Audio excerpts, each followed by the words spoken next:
या ठिकाणच्या रयतेला आणि स्त्रियांना जो मान देत होते त्याचं प्रतीक अशी ही घटना आहे। आपल्याला ती माहित आहे, पण तरी पण मी थोडक्यात ती या ठिकाणी बोलणार आहे। आबाजी सोनदेव नावाच्या त्यांच्या शिवाजी महाराजांच्या एका सरदाराने कल्याणच्या सुभेदाराची म्हणजे मौलाना अलाउद्दीन असं त्यांचं नाव होतं, त्यांची सून तिला पकडून शिवाजी महाराजांच्या समोर उभं केलेलं होतं। ती सुंदर होती आणि आपल्या राजाला नजराणा म्हणून त्या ठिकाणी त्यांनी आणलेली होती, परंतु त्या स्त्रीला महाराजांच्या स्त्री दाक्षिण्याने अशा प्रकारे लुटीची वस्तू स्त्रिया असू शकत नाहीत ही भूमिका घेऊन महाराजांनी त्या काळी त्या स्त्रीला अतिशय आदराने आणि सन्मानाने वागवलं, तिचा आदर सत्कार केला आणि तिला तिच्या घरी अतिशय मानाने आणि सुरक्षितरित्या पोहोचवलं। खरं तर ही सर्व महाराष्ट्रात मधल्या जनतेसाठी अत्यंत अभिमानाची आणि आपण सर्वांना ज्याचं उदाहरण द्यावं अशी उदात्त घटना आहे।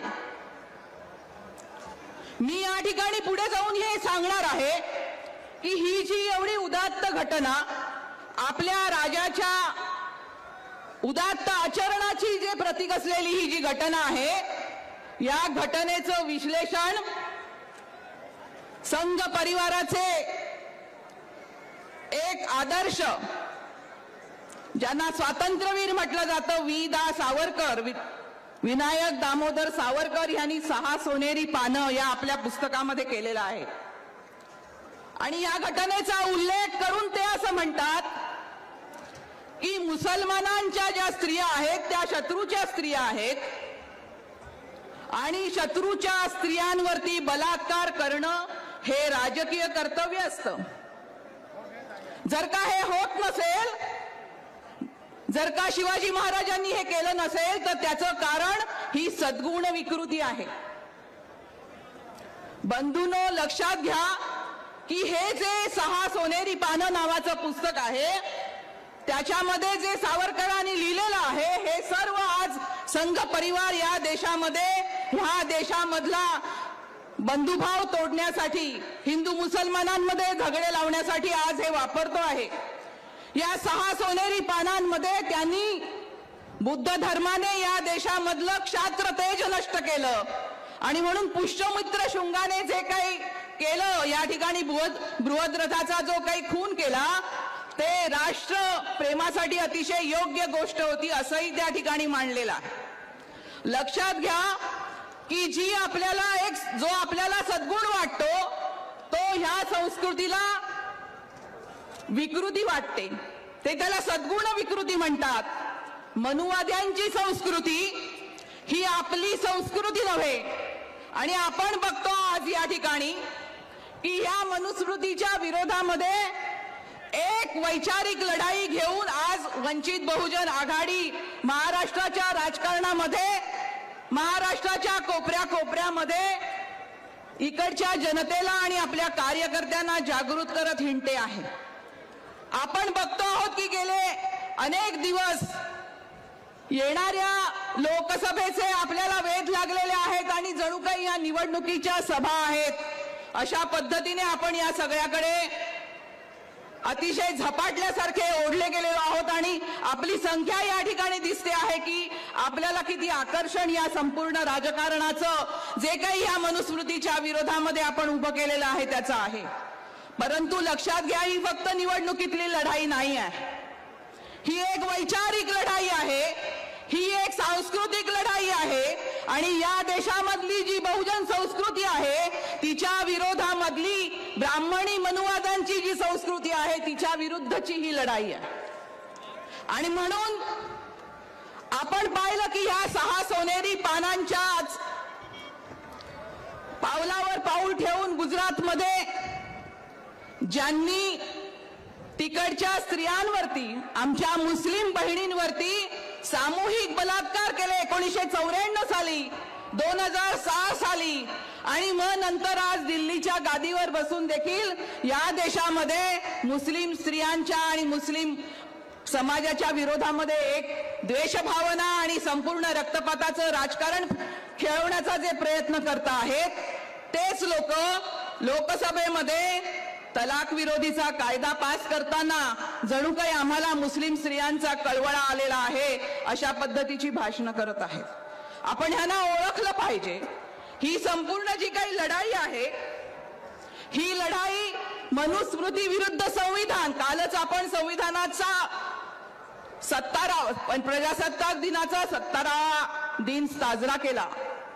प्रजासत्ताक दिनाने जे आपल्याला या ठिकाणी संविधान दिलेलं आहे आणि जो मार्ग दाखवलेला आहे, त्याच्या संबंधात बाळासाहेबांनी 25 वर्षापूर्वी संघाला उद्देशून एक पत्र लिहिलेलं होतं आणि या पत्रात विचारलेलं होतं की तुम्हाला हे सांगावं लागेल देशाच्या जनतेला की तुम्हाला कोणत्या मार्गाने जायचं आहे, संविधानाच्या मार्गाने जायचं आहे की मनुस्मृतीच्या मार्गाने जायचं आहे.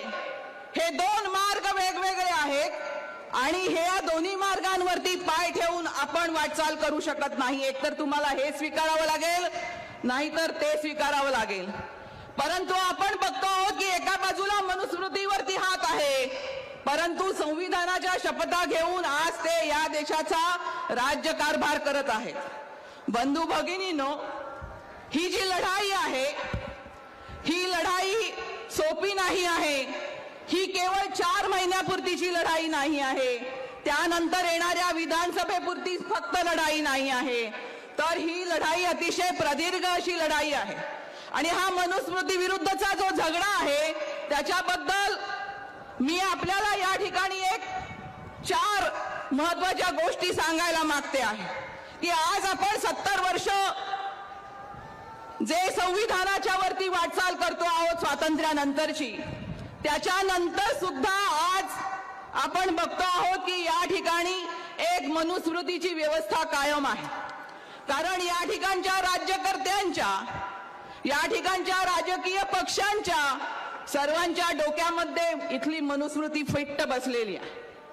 जसं आपण बघतो की या ठिकाणी आपल्याला RSSच्या विरुद्ध, संघाच्या विरुद्ध लढाई करायची आहे, तशी दुसऱ्या बाजूला ज्यांनी 70 वर्ष या मनुस्मृती अनुसारच महाराष्ट्रामध्ये घराणेशाहीचं राज्य केलं आणि या महाराष्ट्रामधल्या सर्वसामान्य बहुजनाच्या हातामध्ये सत्ता येऊ दिली नाही. आज या ठिकाणी आगरी, कोळी, कुणबी, भंडारी समाजाच्या प्रतिनिधींचं आपण स्वागत करणार आहोत. ठाणे जिल्हा हा या सर्व समाजाचं मूल वसतिस्थान आहे. कातकरी आदिवासी, या ठिकाणचे वारली आदिवासी हे देखील ठाणे जिल्ह्याचे रहिवासी आहेत आणि त्या अर्थाने सर्व बहुजनांचा प्रातिनिधिक असा हा जिल्हा आहे. तर ही मनुस्मृती विरुद्धची जी लढाई आहे ही या ठिकाणच्या धर्मसत्तेच्या विरुद्ध जशी आहे, या ठिकाणच्या राजकीय पक्षांच्या विरुद्धची जशी आहे, संघ परिवाराच्या विरुद्धची जशी आहे, तशी ती आपल्या स्वतःबरोबरची सुद्धा एक लढाई आहे. बाबासाहेब आंबेडकरांनी 1927 साली मनुस्मृती जाळली होती आणि ही जाळत असताना जसे त्यांच्या पुढे बाहेरचे शत्रू होते, तसे त्यांच्या समोर आपल्या अंतर्गत देखील शत्रूंचं चित्र स्पष्ट होतं. आपण नीट लक्षात ठेवलं पाहिजे की मनुस्मृती फक्त शोषक या ठिकाणचे सत्ताधारी पाळत नसतात, तर त्यांच्या समोर मान तुकवणारा आपल्यासारखा जो शोषित असतो तो देखील मनुस्मृती मानत असतो. 25 डिसेंबरला भारतीय स्त्री मुक्ती दिन आपण सर्व ठिकाणी साजरा केला. हा साजरा करत असताना मुंबईच्या सभेमध्ये दिशा पिंकी शेख यांनी असं म्हटलं की मनुस्मृती आपल्या सर्वांच्या डोक्यामध्ये फिट्ट बसलेली आहे. ही मनुस्मृती डिलीट करायचं राहून गेलेलं आहे. आपण बघतो आहोत इकडच्या सासवा असतील, इकडच्या नणदा असतील, इकडचे नवरे असतील, पक्षातले कार्यकर्ते असतील आणि सर्वच या ठिकाणचा आजूबाजूचा जो आपल्या आजूबाजूचा जो माणूस आहे त्याच्या मनामध्ये मनुस्मृती फट्ट बसलेली आहे. आणि त्याच्या विरुद्धची लढाई देखील आपल्याला लढायची आहे. कारण जर का आपल्याला या ठिकाणच्या मनुस्मृतीच्या संस्कृती विरुद्धची लढाई यशस्वी करायची असेल तर आपल्यामधला देखील मनुवाद आपल्याला संपवावा लागेल. बाळासाहेबांनी साताऱ्याच्या सभेमध्ये बोलताना आपल्याला असं सांगितलं, विचारलं या ठिकाणी जनतेला की मी जर का कोणताही उमेदवार दिलात तर तुम्ही त्याला मतदान करणार का? लोकांनी सांगितलं हो. त्याच्या पुढे बाळासाहेबांनी हे विचारलं की मी एखादा गरीब उमेदवार दिला तरी तुम्ही त्याला मतदान करणार का? त्याच्याकडे पैसे नसले, त्याच्याकडे पैसे न मागता तुमच्या खिशातले पैसे घालून तुम्ही मतदान करणार का? तर लोकांनी हो म्हटलेलं आहे. आपण हे लक्षात ठेवलं पाहिजे की आपल्या पुढचं चॅलेंज हे आहे की या ठिकाणी खरोखर जर आपल्याला घराणेशाही संपवायची असेल आणि या ठिकाणी तळागाळामधला जो माणूस आहे ज्याच्याकडे पैसा नाही परंतु ज्याला तळमळ आहे आपल्या समाजासाठी काम करण्याची, अशा कार्यकर्त्यांना आपण निवडून दिलं नाही तर आपली लढाई यशस्वी होत नाही. आपली लढाई जर यशस्वी करायची असेल तर पैसेवाल्यांना उमेदवाऱ्या देऊन आपलं काम होणार नाही. आणि म्हणून त्या ठिकाणी आपल्या पुढे हे सर्व जे काही प्रशिक्षण आहे, मी बघते आहे की गेल्या अनेक सभांमध्ये बाळासाहेब एक एक मुद्दा पुढे आणून आपला एक प्रशिक्षण करत आहेत.